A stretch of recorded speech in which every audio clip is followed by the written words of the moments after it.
जय गुरुदेव।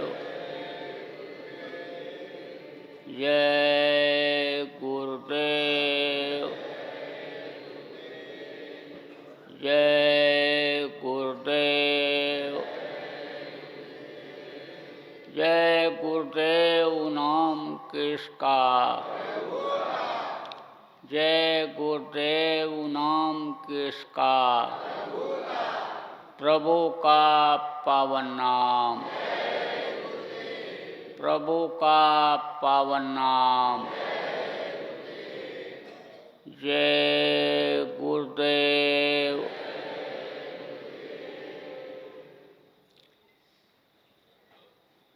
सर्वसमर्थ सर्वत्र स्मरणीय परम पूज्य गुरु जी महाराज, उपस्थित सभी सत्संगी, धर्म प्रेमी भाई बहन, बच्चे तथा बच्चियों, आज होली के पावन कार्यक्रम पर आयोजित कार्यक्रम में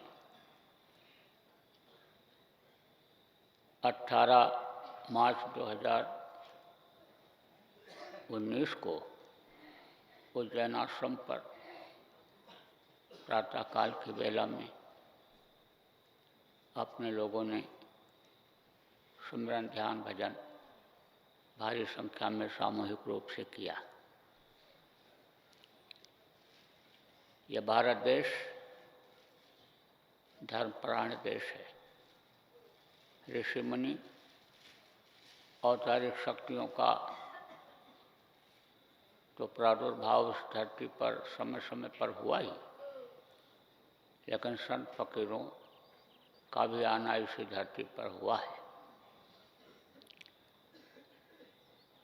एक शक्ति जो ताकतवर हो जाती है, ताकतवर रहती है, वो ऊपर से उतारी जाती है। किसी भी जात मजहब के मानने वाले के यहाँ जन्म दिला दिया जाता है। उस समय के जो मुर्शिद, जिनको गुरु कहते हैं, उनके पास प्रेरणा दे करके उनको भेज दिया जाता है। जब मुर्शिद कामिल अन्य सच्चे गुरु समर्थ गुरु मिल जाते हैं तो उनकी रूहों में और भी ताकत भर देते हैं और फिर वो अपना काम करने लगती हैं। क्योंकि ताकतवर आत्मा रहती है, संस्कार उसमें इस तरह के रहते हैं, तो कहीं भी उनको उतारा जाता है तो वो लोगों से अलग ही रहती हैं, उनके संस्कार अलग रहते हैं। अब इसी धरती पर गरीबों के यहाँ भी वो शक्तियाँ आईं, शेर साहूकारों के यहाँ भी आईं, राजा महाराजा और बादशाहों के भी आईं। तो एक बादशाह इब्राहिम हुआ। बादशाहों के यहाँ, राजाओं के यहाँ तो खाने पहनने की कोई दिक्कत होती नहीं, ऐशो आराम की जिंदगी बिताते हैं, दिल दिमाग बुद्धि से ही काम ले करके और बैठ करके खाते हैं। तो ऐश आराम में डूबा रहता था। अब चूँकि संस्कार उसके इस तरह के थे कि वो और जीवों का काम भी अपनी जीवात्मा के लिए करते हुए, निजात दिलाते हुए कर सकता था। इसलिए उस समय के जो फकीर हुए कबीर साहब, उन्होंने उसको खींचना चाहा। कुछ ऐसे होते हैं कि जो स्वतः खींच कर पहुँच जाते हैं और कुछ को खींचना पड़ता है, माध्यम बनाना पड़ता है। सीधे सीधे तो किसी को खींचा नहीं जा सकता, कोई न कोई माध्यम बनाना पड़ता है। तो एक रुआबदार आदमी एक दिन उनके दरबार में पहुंचा। उसको रोकने की किसी ने हिम्मत नहीं किया, क्योंकि कहा गया ना, जाके रही भावना जैसी और प्रभु मूरत देखे चिंत ऐसी। ऐसी शक्तियाँ जिनके अंदर होती हैं, वो जिस भाव से उनको देखता है, आयु समझ लो कि उसी भाव, वही भाव उसके अंदर झलकते दिखाई पड़ते हैं। तो सिपाहियों ने तो समझा भाई रोब वाला आदमी है, कोई दमदार आदमी है, तभी हमको कुछ नहीं समझ रहा है, नहीं छिटक रहा है, चला जा रहा है। तो दबाता हुआ एकदम से इशारा करता हुआ चला गया, दरबार में पहुंच गया। लेकिन सिपाही और वो जब नहीं रुका तो पीछे चले गए। वहाँ जब पहुंचा तो वहाँ के लोगों ने भी देखा कि भाई तेतर राग के साथ ही साथ इसके अंदर कुछ तेज सा भी लग रहा है, कोई शक्ति तो है इसके अंदर। लेकिन सोचने का, कहने का मौका उन्होंने ज़्यादा नहीं दिया, उस आदमी ने ज़्यादा मौका नहीं दिया, और कहा कि इस सराय में कौन रहता है। तो लोगों ने कहा भाई ये सराय नहीं है, आप गलत जगह पर आ गए। बोले मैं जो पूछ रहा हूँ उसका उत्तर दो, रहता कौन है सराय में। तो दूसरे मंत्री ने कहा कड़काबड़, यह सराय नहीं है, राजा का दरबार है, यह महल है, शाही महल है। सराय किसको कहते हैं? यहाँ लोग जाते हैं और ठहरते हैं और ठहर करके चले जाते हैं। सराय में डेरा कोई नहीं डालता है, एक दिन के लिए 2 दिन के लिए गए रहे और चले गए। तो उसने कहा ये सराय नहीं है, ये ऐसे रहने वाली जगह नहीं है कि आओ और चले जाओ, ठहर जाओ, यह राजा का महल है, शाही महल है। फिर उसने कहा कि मेरे सवाल का जवाब दो, तुम लोग सवाल का जवाब नहीं दे रहे हो, सवाल से अलग हो जा रहे हो। मैं पूछ रहा हूँ इसमें रहता कौन है सराय में। तब राजा ने कहा मैं रहता हूँ, ये मेरा महल है, ये मेरा शाही दरबार है, मैं रहता हूँ। तो उसने कहा तुमसे पहले कौन रहता था? राजा बोला मेरे पिताजी रहते थे। उनसे पहले कौन रहता था? उनके पिताजी रहते थे। उनसे पहले कौन रहता था? उनके पिताजी रहते थे। तो उसने कहा कि जिस जगह पर इतने लोग आए और रह करके चले गए वो सराय नहीं है और क्या है, धर्मशाला नहीं है, मुसाफिर खाना नहीं है, तो और क्या है। बस इतना कह करके तुरंत चल दिया, निकल गया।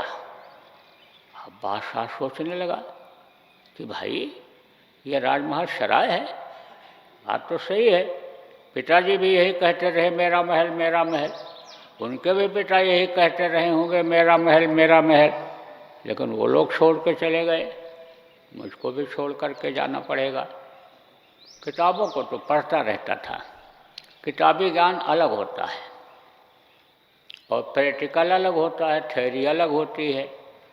तो जानकारी किताबों से तो हो जाता है, लेकिन जब तक कोई प्रैक्टिकल नहीं कराता है तब तक अनुभव में चीज़ नहीं आती है। किताब को कौन लिखता है? आदमी ही लिखते हैं, भगवान नहीं लिखते हैं, मालिक नहीं लिखते हैं। जो मालिक के रूप में रहते हैं वो बोलते हैं, उनके भगत लिख देते हैं। अब जो किताबें 1500 वर्ष पहले छापी गई, कितनी बार छपी वो, अब छापने वाले ने अपनी अकल लगा दिया, तो एक ही नुक्ता में एक ही नुक्ता रखते हैं तो खुदा से जुदा हो जाता है, ऊपर नीचे का ही फर्क होता है। अब आप समझो अर्थ का अनर्थ हो जाता है। तो पढ़े हुए तो था कि भाई आदमी को दुनिया छोड़नी पड़ती है तो रूहों को तकलीफ़ होती है, दोज़ख में जाना पड़ता है, नरक में जाना पड़ता है। जिस्मानी ये मस्जिद है, इसमें इबादत करना चाहिए, मालिक को याद करना चाहिए। यह पूजा का मंदिर है मनुष्य शरीर, इसमें भगवान मिलता है। ये सब जानकारी तो उसको किताबों से मिली थी। तो अब जब दरबार से उठ करके शाम को गया कामकाज देख करके, तो छत के ऊपर बैठा हुआ था खुले में। तो देखा एक परछाई सी दिखाई पड़ी दूर, लंबा टड़ंगा आदमी की। जब घूम करके देखा तब बोला, कौन? बोला, खिजिर। खिजिर किसको कहते हैं? जो भूले भटके को रास्ता दिखाता है, उसको खिजिर कहते हैं। तो ये संत महात्मा फकीर क्या होते हैं? ये रास्ता ही दिखाते हैं भूले भटके को। किसको? जो अपने देश को भूल गए, अपने घर को भूल गए, अपने मालिक को भूल गए और यहाँ आकर के फंस गए, काल के चक्कर में फंस गए, काल के इस बनाए हुए जाल में फंस गए और वो याद भी नहीं आ रहा है, अपना घर याद भी नहीं आ रहा है। जो आयु समझ लो कि यहाँ फंस जाते हैं, उनको यही दिखाई पड़ने लगता है, यही चीज़ें अच्छी लगने लगती हैं जो काल की बनाई हुई चीज़ें हैं, खाने के, पहनने की, ऐश आराम की, मान प्रतिष्ठा की, यही चीज़ें अच्छी लगने लगती हैं। इन्हीं को सबको समझ बैठता है। तो अब आप ये समझो कि यानी वो पूछा कौन? तो उसने कहा खिजिर। तो कहा कि यहाँ क्या खोज रहे हो? वो ऐसे कोई चीज़ खोज रहा था, ऐसे देख रहा था इधर उधर। तो कहा ऊँट खोज रहा हूँ। ऊँट? शाही महल पर ऊँट कैसे आएगा? यहाँ बादशाह के महल पर छत पर ऊँट कैसे आ सकता है? ऊँट तुम कैसे खोज रहे हो यहाँ पर? तो उसने कहा जैसे तुम बादशाहियत के नशे में खुदा को खोज रहे हो। बादशाह अगर हमको यहाँ पर शाही महल के ऊपर, आपके बादशाह के महल के ऊपर ऊँट नहीं मिल सकता है, तो आपको शाही महल ऐश और आराम में खुदा कैसे मिल सकता है? खुदा के पाने की इच्छा तुम कैसे करते हो यहाँ पर? और इतना कहकर चला गया। अब बहुत चोट लगी। ये बात तो उसको पक्का हो गया 2 बार के मुलाकात से कि मुसाफिर खाना है, यह सब कुछ छोड़ना पड़ेगा। यहाँ अपनी कोई चीज़ नहीं है। इन बाहरी आँखों से जितनी भी चीज़ें दिखाई पड़ती हैं सब ओझल हो जाएंगी, ख़त्म हो जाएंगी। ये अपने कुछ नहीं है। एक इससे ज्ञान ये हुआ। फिर वो ये सोच ही रहा था कि भाई कुछ पूजा उपासना इबादत किया जाए, खाने पीने और जो है राज्य को चलाने में ही सारा समय न निकाला जाए, ये सब सोच ही रहा था। थोड़ा समय निकालेंगे, याद करेंगे, नमाज यानी जो 2 वक्त पढ़ते हैं 5 वक्त पढ़ लेंगे, ये सोच ही रहा था। तब तक के दूसरा झटका लग गया। फिर सोचने लगा कि आज तक अगर पूजा हुई, अगर किसी का नाम हुआ तो लंगोटी लगाने वाले का, त्याग करने वाले का, तपस्वियों का ही यानी नाम हुआ है। आप देखो, राम अगर राजगद्दी पर ठोकर मार करके जंगल न जाते तो आज उनकी पूजा न होती। आप देखो, भक्तों में हनुमान कहलाए, हनुमान अगर छलांग लगाने को समुद्र में डर जाते और छलांग न लगाते तो आज उनकी पूजा न होती। आज आप समझो कि वो हिम्मत करके पहाड़ को उंगली पर उठा करके न ले आते संजीवनी बूटी, मूर्छित हो अन्य लक्ष्मण को न बूटी अन्य मिलती तो आज उनका नाम न होता है। नाम तो तभी होता है। तो अब आप समझो कि उसने कहा भाई मिला अगर वो तो त्यागी को ही मिला, भोगी को नहीं मिलता है, तो थोड़ा सा त्याग करना पड़ेगा। निकल पड़ा। तड़प जगती है जब, विरह जब जगती है मालिक से मिलने की, तब आदमी को भावे अन्न न पानी। मीरा ने कहा कुछ नहीं भाता है। आदमी जब लक्ष्य बनाता है किसी चीज़ को पाने के लिए, ये सोच लेता है कि हमको इसको पाना है, तो उसके लिए कड़ी मेहनत करता है, उपाय खोजता है। मकान किसी को बनाना पड़ता है, बनाना होता है, तो उसके लिए सोचता है, पूछता है, सामान इकट्ठा करता है, बनाता है, प्रयास करता है। शादी ब्याह करना हुआ, कोई भी कुछ हुआ, दिन रात मेहनत करता है। ऐसे ही तो वो चल पड़ा, लोगों से पूछने लगा, वेश बदल करके चला। फिर भी कपड़े लत्ते तो इस तरह के थे ही कि लोग पहचान जाते, लेकिन अच्छा कपड़ा बहुत से लोग पहनते हैं। पूछता तो लोगों ने बताया, कहा कि चले जाओ तुम कबीर साहब के पास। कबीर साहब के यहाँ कोई भेदभाव नहीं है,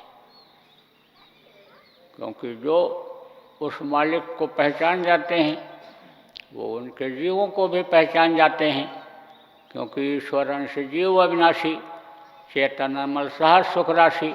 परमात्मा के अंश ये जीवात्मा सबके अंदर है।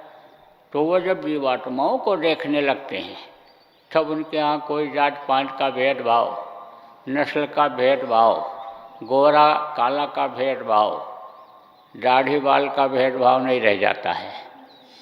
वो तो जैसे गोस्वामी जी ने कहा, सिया राम में सब जग जानी, करूं प्रणाम जोर जुग पानी।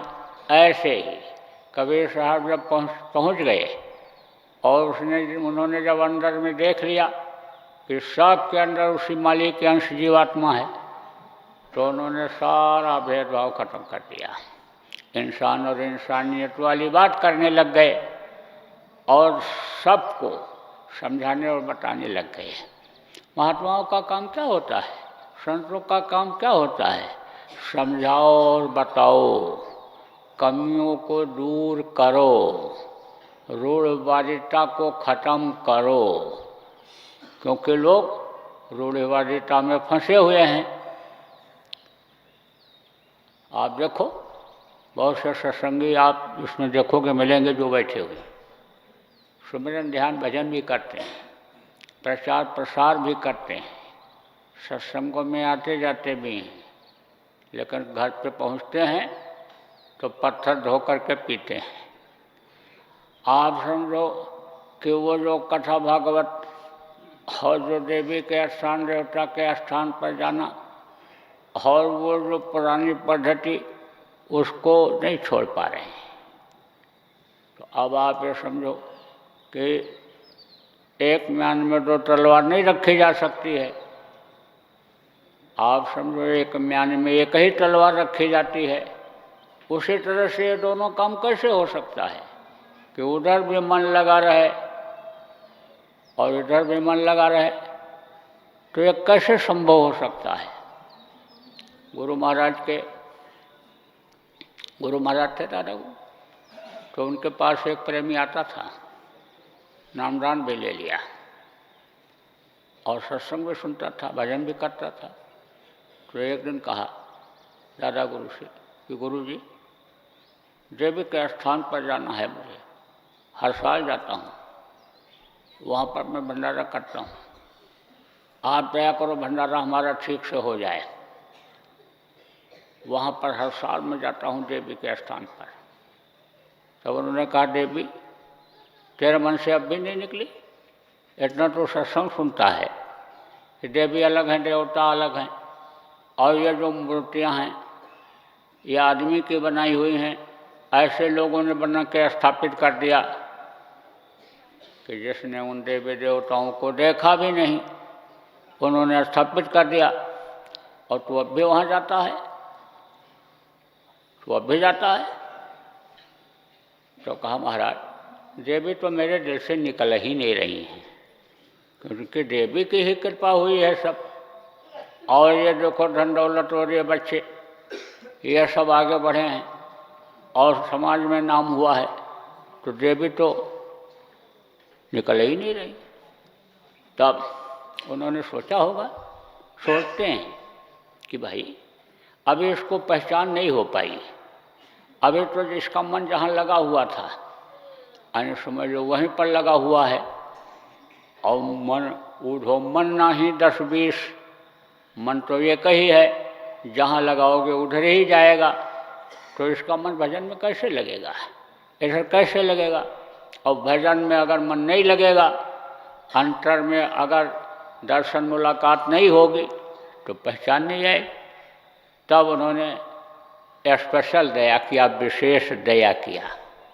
जो अंदर से समर्पित हो जाते हैं, सद्गुरु के अपने बन जाते हैं, उन पर बराबर दया करते रहते हैं, उन जीवों की संभाल करते रहते हैं। तब अंदर से दया किया और बोले अच्छा तो कितना खर्चा करता है वहाँ पर। तो सस्ते का ज़माना था, बोला 300 रुपया। 300 रुपये में तो हज़ारों आदमी खा जाते थे उस समय पर। तब कहा अच्छा तो तुम मेरे नाम पर 700 रुपया खर्च कर दे, और ये भी निकल जाएंगी, मैं ही रह जाऊंगा। कहा तो उसने कि आप तो मेरे दिल में बसे हुए हो, आपको तो मैं मानता हूँ, लेकिन देवी नहीं निकल रही है। तो उसने ऐसा ही किया, 700 रुपया खर्चा कर दिया। देखो, जीवों को जोड़ने का, जीवों को विश्वास दिलाने का एक माध्यम होता है, एक बहाना होता है, दूसरा लेना देना होता है, एक दूसरे का कर्जा अदा करना होता है। सैकड़ों वर्षों का जो कर्जा होता है, एक रोटी खिला करके, एक पूरी खिला करके अदा करवा दिया जाता है। तो वो जो लेना देना लोगों का था, कई साल तक उसको भंडारा करके खिलाना था, उसको आने समझ लो कि एक ही बार में वहाँ खिला दिया, वो भी कर्जा भी अदा हो गया, और उधर से देवी निकल भी गई। दया किया, बगैर दया के कुछ नहीं हो सकता था, तो उन्होंने दया किया। और कुछ दिन के बाद पूछा, बोल देवी का क्या हाल है? बोले देवी तो चली गई, निकल गई, बस आप ही आप रह गए। बोले अब तेरा काम बन जाएगा। जब एक साधे सब सधे और सब साधे सब जाए, एक को जब तू निशाना बनाएगा तो तेरा सब सध जाएगा, और जब कई को तू साधने लगेगा तो तू उसी में फंस जाएगा। द्रौपदी के देखो 5 पति थे, और जब द्रौपदी की लाज आने लुटने लगी, चीर खींचने लगा, तो 5 ऐसे टकर टकर बैठ के देखते रहे। एक अगर होता जान दे देता। ऐसे ही एक अगर बसा, एक को बसा लिया जाए हृदय में, गुरु को बसा लिया जाए, तो गुरु सक्षम होते हैं, दुनिया भी बना दें, दीन भी बना दें। तो वो क्या करते हैं कि लोगों को समझाते हैं, बताते हैं, फटकारते भी हैं। ज़रूरत पड़ने पर फटकारने में भी जब कोई बात लग जाती है तो आदमी समझ जाता है, उसके अंदर सुधार आ जाता है। तो अब आप समझो कि उन्होंने खंडन भी किया, खूब फटकारा, कहा अरे न दो राह न पाई, हिंदू आपन करे हिंदुआई, गागर छुअन न देई, बच्चा कह रहे पायन लोटई, देखो हिंदुआई, अरे न दो राह न पाई। मुसलमान के पीर औलिया मुर्गी मुर्गा खाई, और खाला केरी बेटी ब्याहें घर में करें सगाई, अरे न दो राह न पाई। फटकारा, कहा गगरी नहीं छोड़ने देते हो, और बच्चा के पाँव में लौटते रहते हो, ये तुम्हारी कोई हिंदुआई है? मुसलमानों को फटकारा, कहा कि आए समझ लो कि खाला कह रही बेटी ब्याहें मुर्गी मुर्गा खाई, चाचा की लड़की से शादी कर लेते हो, मुर्गी मुर्गा खाते हो, ये तुम्हारी कोई मुसलमानियत है? जो हत्या करते हो कोई मुसलमानियत है? अरे मुसलमान का मतलब क्या होता है? मुसल्लम, ईमान, रहमान, मुसलमान। जिसके अंदर मुसल्लम, रहम हो, ईमान हो, वो मुसलमान होता है। तो अब आगे समझो कि फटकारा भी उन्होंने, समझाया भी उन्होंने, सब कुछ स्पष्ट कर दिया। कहा उन्होंने कि सब कुछ इसी शरीर के अंदर ही है।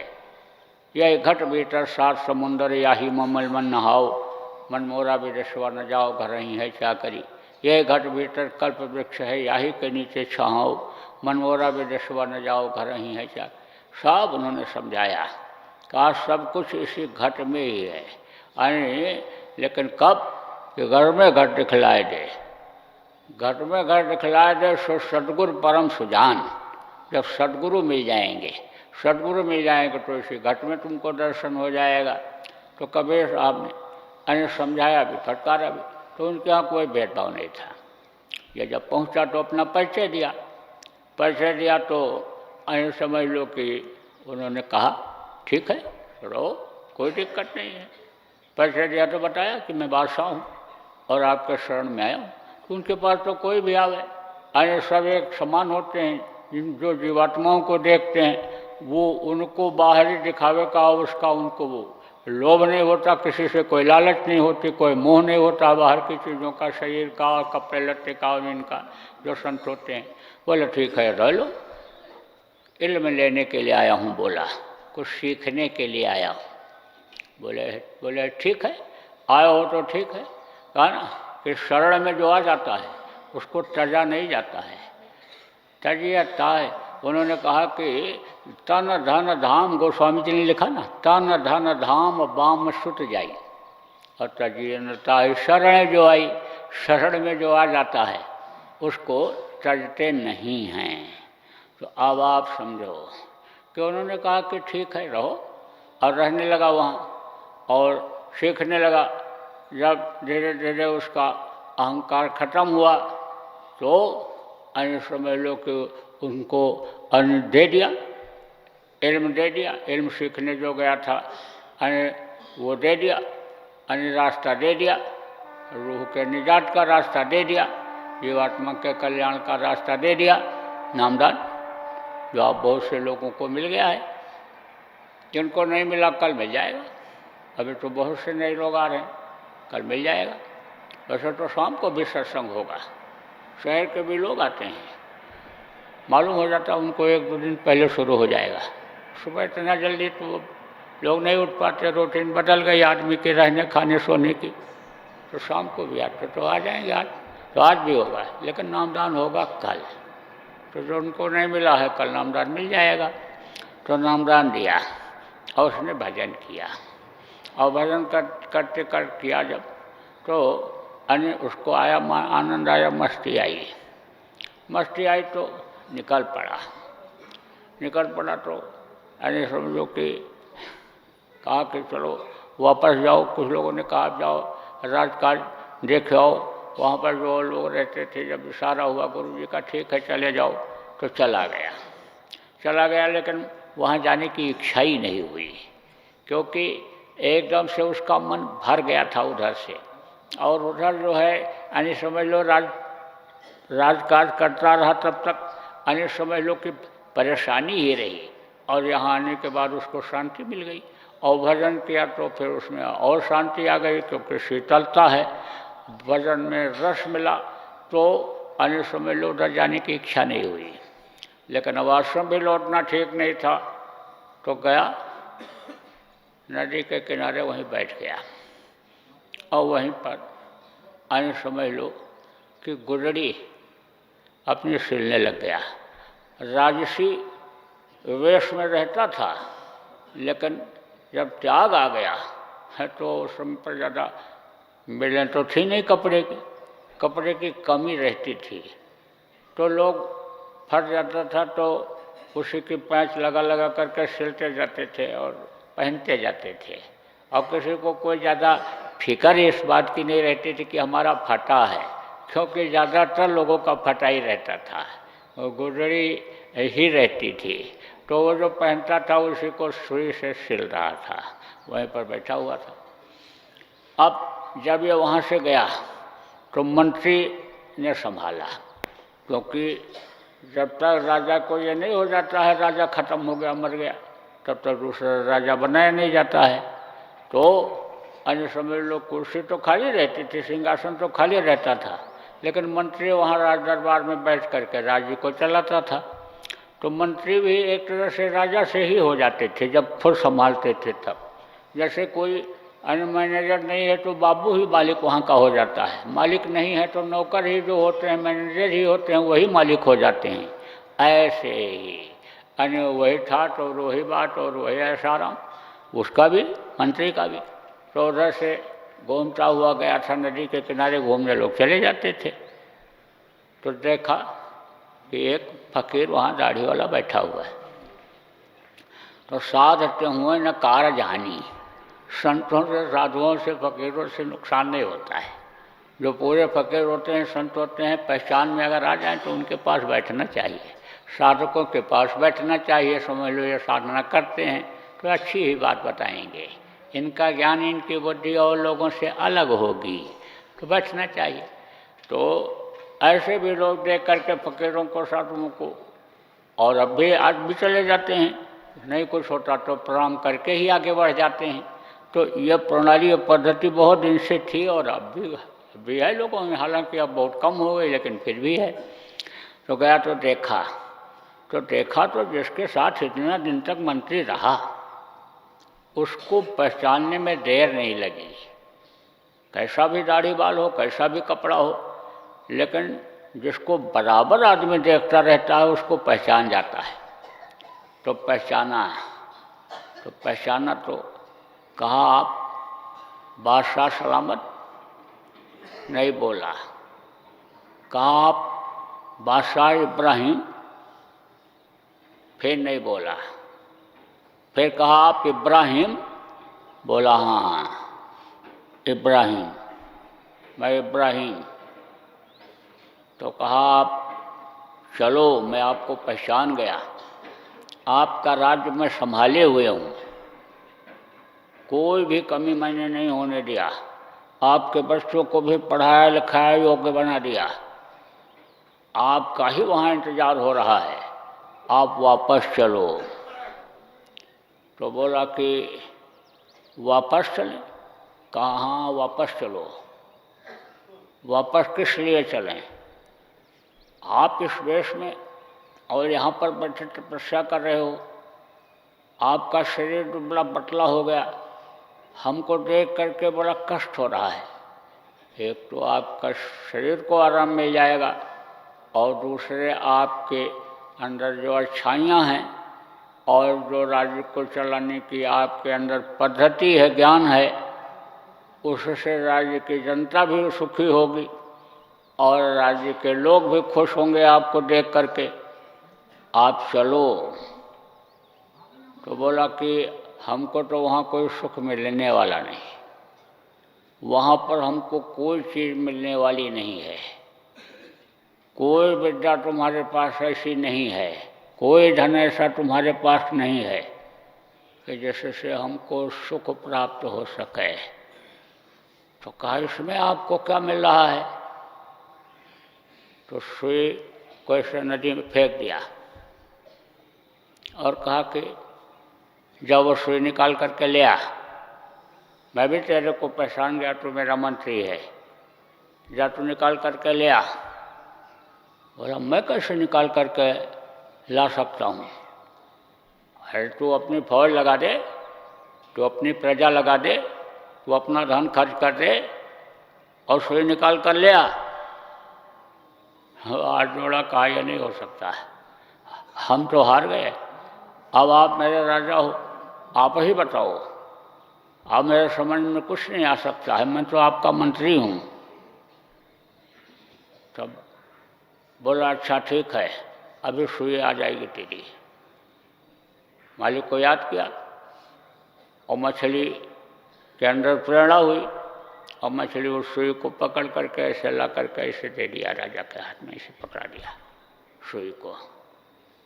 बोला, देख ये इल्म मेरे अंदर है, इससे मैं तेरे प्रजा को आने समय लोग खिला सकता हूँ, कोई चीज़ की ज़रूरत हो दे सकता हूँ, अनहोनी चीज़ जिसको तू मान लिया ये हो नहीं सकता, उसको मैं कर सकता हूँ, लेकिन उस गद्दी पर बैठ करके नहीं। मैं यहीं से तेरे राज्य की शुभकामना करता रहूँगा और तेरा करता रहूँगा, अपना भी काम करता रहूँ। तो प्रेमियों, आपके अंदर जो शक्ति है और आपको यह शरीर जिस काम के लिए मिला है और जो काम इस शरीर से आप कर सकते हो और जो नाम आपके पास है, उसकी कीमत आप नहीं समझ रहे हो। समझ जाओगे अगर आदेश के पालन में लग जाओगे जो गुरु कहें करो तुम सोई। गुरु महाराज ने जो कहा उस काम में अगर आप लग गए तो आपके हाथ में सब कुछ है।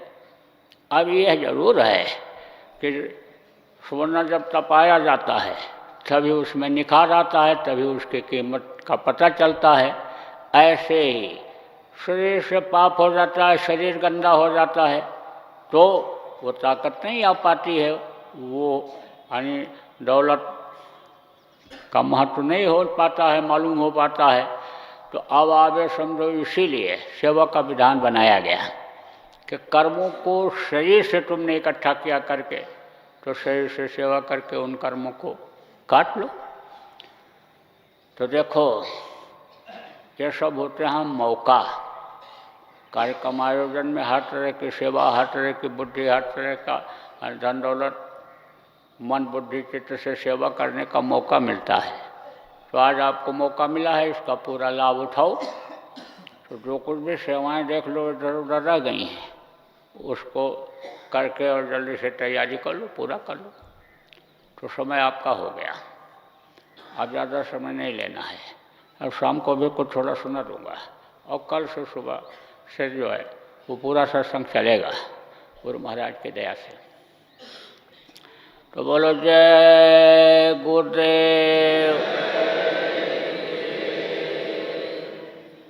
जय गुरुदेव, जय गुरुदेव, जय गुरुदेव, जय जय गुरुदेव।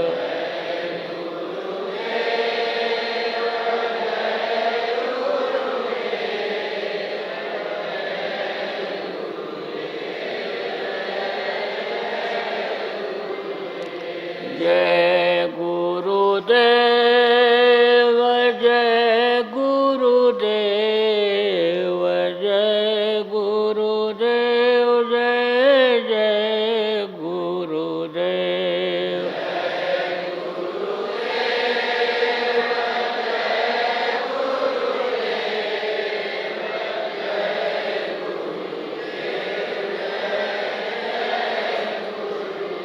जय गुरुदेव,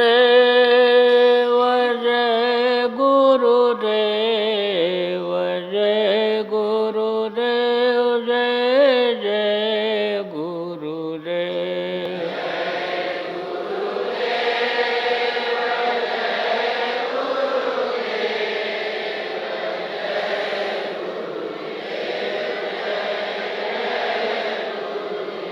जय गुरुदेव, जय गुरुदेव, जय गुरुदेव, जय जय गुरुदेव।